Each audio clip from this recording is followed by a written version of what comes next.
No, but she'll be able to afford an automatic, surely. Well, but she's going to be driving our car, which is manual. Fair enough. Do you also use a washboard and a mangle to clean your clothes? Ask the Hosts, episode 23. I'm Joe, and it's just me for the intro, but don't worry, there'll be other hosts along very soon. The idea of this show is very simple. You send in your questions to us to show@askthehost.com, and we answer them. The only caveat is they can be about anything you like except for Linux and open source. And before we get started, just a quick thank you to everyone who supports us with PayPal and Patreon. We really do appreciate that. You can learn more at askthehost.com/support, and people who support us on Patreon get these episodes 2 weeks before everyone else. First up, we've got a couple of questions with Félim and Gary. Mikkel asks, what is your weirdest collection? I don't have a weird collection. It's not weird to collect ThinkPads and XPSs, is it? Well, I was going to say, I used to have 5 or 6 ThinkPads until I thinned the herd, but it doesn't really seem weird in the context of things that we collect, does it? Not really. And, guitars and pedals and, guitars and guitar accessories, let's just say. That's not weird, is it? Cables. I've got probably more than the average box of cables, but again, that's probably not that weird among our circles. Not really. My wife likes to make me think that it's weird and that I don't need 2 IKEA Kallax boxes full of cable, but I think she's wrong. I think she's wrong as well. My wife is similar. Oh, I don't collect anything weird at all. They're just military flight patches. I don't know why anybody would think that's strange. Do any of them have strange logos on them? What? You don't have many of those from the Allies, do you? Oh, no, that type of thing wouldn't interest me at all. This is not a Father Ted episode. No, they are not like that. I'm trying to think what else I have. I've got a collection of various Guinness glasses, but that doesn't seem weird. That's entirely Thefted practical. From establishments. That is outrageously terrible. I never said that. I feel like that's no, your you didn't need talking, to. You didn't need to, because I certainly would have as well. Was it you, Gary, who told me that pubs don't really mind because they have to change the glasses after a few weeks anyway because they get worn out? That's what I hear, and that's what my conscience tells me. Someone once told me that on the glass it has like the square with M24 or whatever inside it. That's when they have to get rid of the glass. But I don't know if they were just having me on. That sounds like a horse shit. Well, if you think about it, old glasses that have been through the dishwasher loads get sort of cloudy, don't they?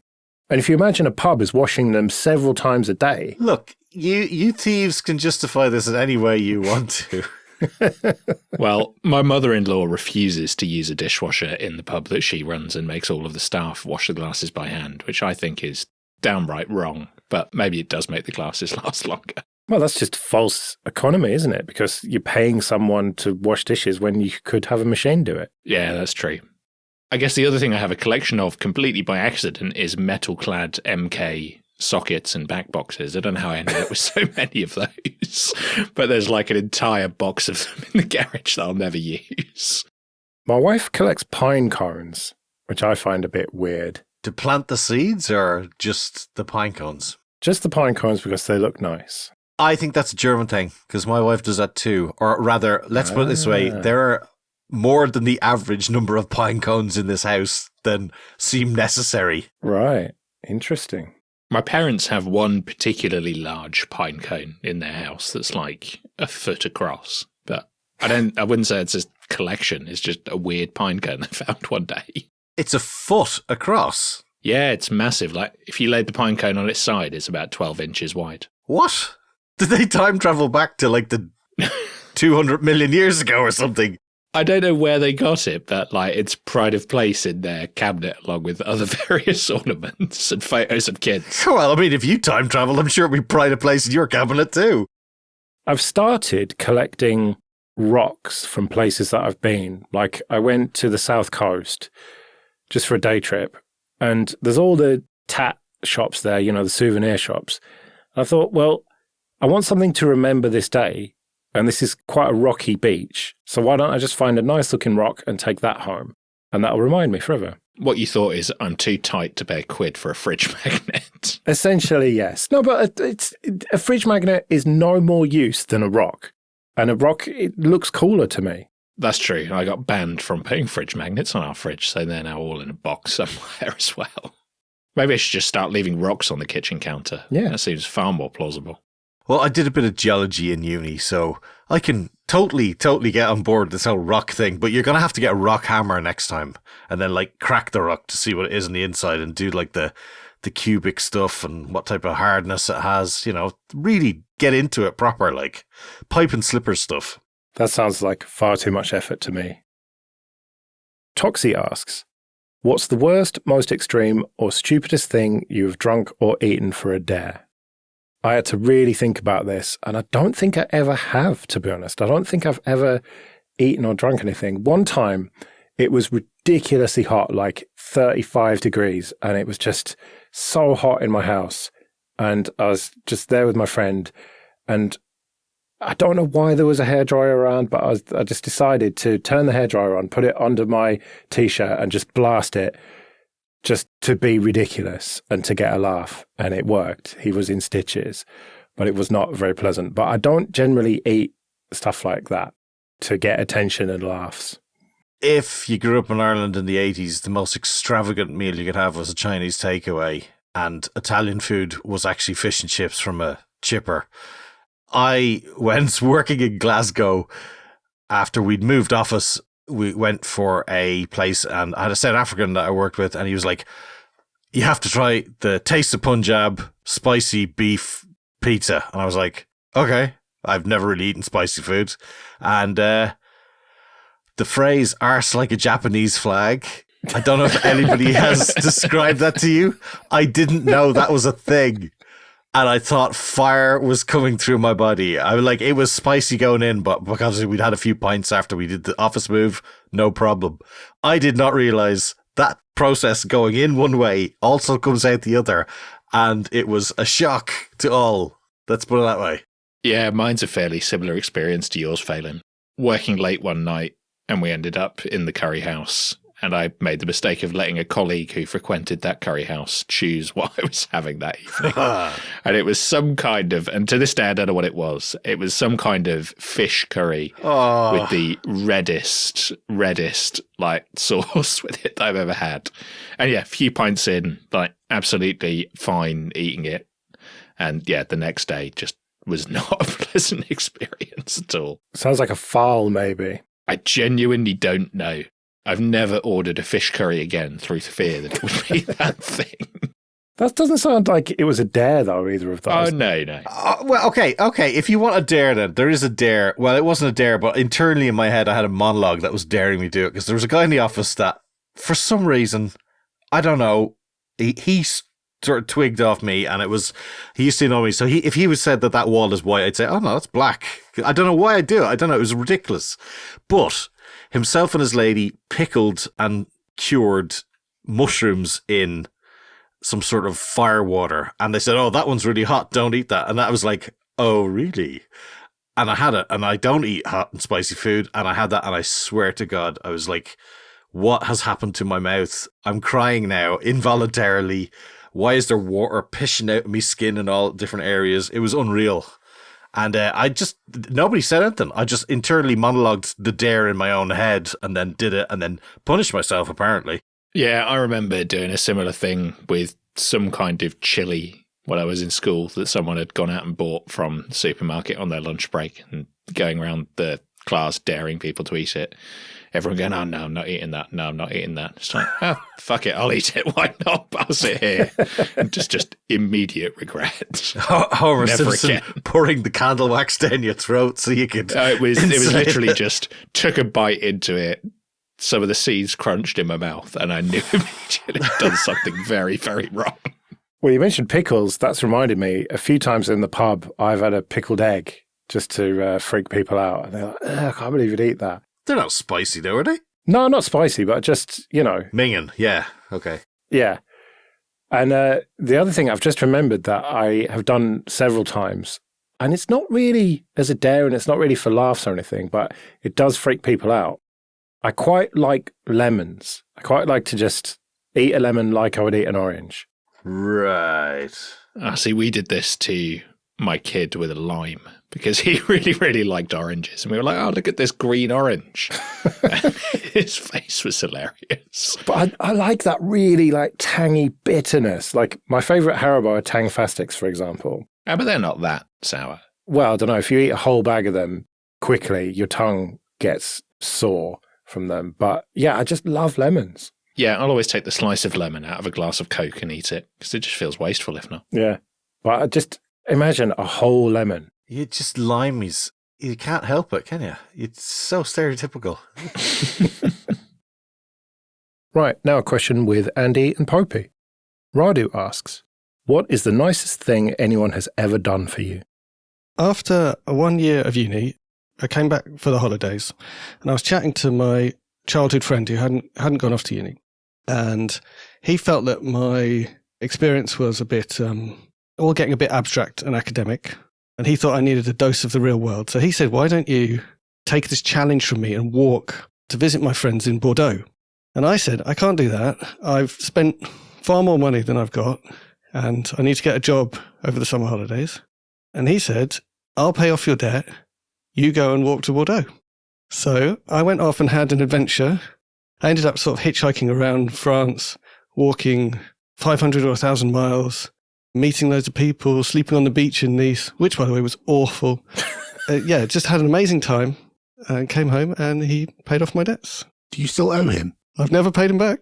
Do you have incriminating photographs of him? Why was sleeping on the beach in Nice terrible? I had quite a bad day. So the weather was unbelievably hot. Even the locals in the south of France were going, oh, il fait chaud. And I was like carrying my tent and... GCSE French, pass. GCSE French got me a long way on that trip. So I was having fun with some people I'd met in Menton, which is just along the coast from Nice. And I decided I needed to start my walking. So I was doing this walking. I ended up walking through Monaco. And Monaco's not the most friendly place for someone who's sort of dirty, sweaty, and clearly carrying their tent on their back. So I was spent the whole day thinking, I should not be here. Something bad is going to happen to me. And therethere's nowhere for me to sleep. And I finally got through, and it was too late for me to find somewhere to kind of hide and pitch a tent. So I thought, I'll just sleep on the beach in Nice. And then, it was mostly okay. Like nothing bad happened, but there were these little lizards crawling around that freaked me out. And then little mice as well. They were quite small and not in any way threatening. Anyway, so I didn't get much sleep. It was really hot and uncomfortable on the stony beach.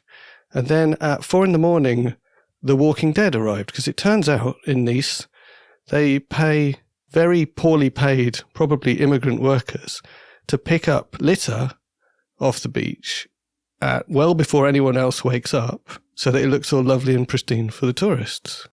So all of these very sad, tired-looking people trailed their trays across the beach, waking me up and terrifying me further than I was already terrified. I spent the next day walking, and then I spent the next night sleeping in a central reservation of a dual carriageway where there wasn't room for me to pitch my tent. So I slept in the tent, collapsed on top of me.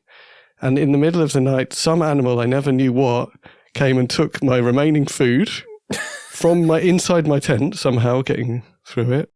It was a terrible couple of days. And then the next day, a lovely Frenchman picked me up. I decided to do a day of hitchhiking and shared his lunch with me and taught me about why the food that I was buying was terrible and I should buy this nice sausage instead. Shared his lunch with me and made everything all right. So it turned out better after that. So maybe that was the nicest thing anyone has ever done for you, and maybe the worst thing was sending you on there in the first place. That was a very impactful encounter, yeah. Mm. I think the nicest thing anyone's done for me, and probably the most impactful, was a guy I used to work with between the years 1991 and 95. And he was like the team leader for the department. I worked at the local college and I was a technician. And I'd got this job because after going to college, that same college, I did 6 months working at a local company called National Telecom. And I was doing IT support stuff in 1990. And then I got made redundant after 6 months. And I ended up staying at home and I couldn't find a job and I wasn't really trying very hard. And it used to really annoy my mum. That wasn't really making much effort. Anyway, my girlfriend's mum worked at the college and she managed to wangle me an interview. And I ended up staying there for like 4 years. So from January 91 to April 95, I was just a technician, like setting up experiments and setting out classes in the electronics department and other like pretty menial, not very intense, straightforward stuff. And my team leader was a guy called Steve Bispham, and he was a wonderful guy. And he one day took me to one side, went, come here, Alan. And we went into one of the classrooms and he says, you need to quit. You need to leave here and get a job somewhere else. And I was like, why is that? And he wasn't firing me or making me redundant or anything. He didn't have the power to do that. But he said, you're wasting your life here. He goes, it's okay for me because I retired from my proper job and on the side I do, executive runs to the airport in my car. But you are young and this is only your second job and you're wasting your time. You should leave. And I was like, oh, okay. Wow. And one of the things he threw in, that's what hit me, was he said, you see me as a father figure and that's wrong. You shouldn't in the workplace. He said, you should leave. And he was right. It hit home because my parents divorced when I was young. My dad didn't have a dad around and he was like a dad figure. I learned a lot from him about like Monty Python, all the stuff you generally get from your parents, like Monty Python humor and, how to cook stuff. And one of my favorite things that he ever said to me was, when I got a car, one of my first cars, he says, does it have heated seats? And I said, no. And he said, well, it's a shit car then. And that was his barometer for whether a car was good or bad, was because he only ever had Volvos and they all had heated seats. It was like, it was a shit car. And so this guy was a massive influence on my life over those 4 years. And he's absolutely bang right. I did see him like a bit of a father figure. And I didn't realize that until he said it to me out loud. And he was right. And so I left and I got a better job. Doing contracting, and my salary, I was going from working in college to being a contractor, working in London, doing IT support for like Deloitte and stuff like that. My salary jumped 3 times as in multiplied by 3 overnight. And so I was very happy with that. And then it's only gone on and got better from there. And I think if he hadn't done that, and if he hadn't said, you should get out, I probably could have just stayed in that college and been a technician forever, which, I probably would have liked, but, wow. I wouldn't have got where I am today without him telling me to go. Well, I'm tempted to say the nicest thing was when my wife married me, but that might be a bit soppy. So I was going to say that, but then I realised somebody else has got to say that. Well, yeah, so I'm going to get even soppier than that then, right? So picture this. The year is 2020. It's April. We've just gone into lockdown and you get a calendar invitation from the head of the department, like half the company. And right, this is it then. And sure enough, 10 o'clock comes around, go to the meeting and right, fired. The fuck am I going to do now then?